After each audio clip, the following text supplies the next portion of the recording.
დღეს რუსთაველის გამზირზე საგამოძიებო მოქმედებები მიმდინარეობდა. პარლამენტის მიმდებარე ტერიტორიაზე ექსპერტ-კრიმინალისტები იმყოფებოდნენ, რომლებმაც 2019 წლის 20-21 ივნისის ღამეს მიმდინარე მოვლენებთან დაკავშირებით საგამოძიებო მოქმედებები და საგამოძიებო ექსპერიმენტი ჩაატარეს. პროკურატურის ინფორმაციით გამოძიება სტრასბურგის სასამართლოს გადაწყვეტილებისა და რეკომენდაციების გათვალისწინებით ჩატარდა, რომელიც შესაძლებლობას მისცემს გამოძიებას სრულად აღადგინოს სავარაუდო დანაშაულის სურათი და მოახდინოს შესაძლო დანაშაულის ჩამდენი პირების იდენტიფიცირება.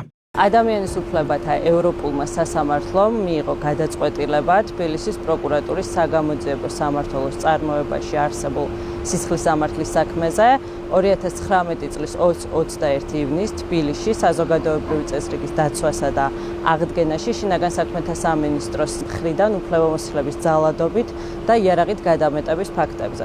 აღნიშნულ სისხლის სამართლის საქმეზე დაადგინა კონვენციის მესამე მუხლის დარღვევა პროცედურულ ნაწილში და სახელმწიფოს დაავალა გარკვეული საგამოძიებო მოქმედებების ჩატარება. მათ შორის დაზარალებულთა მონაწილეობით საგამოძიებო მოქმედებების ჩატარება შინაგან საქმეთა სამინისტროს მხრიდან დაგეგმვის და ძალის გადამეტების დადგენის მიზნით.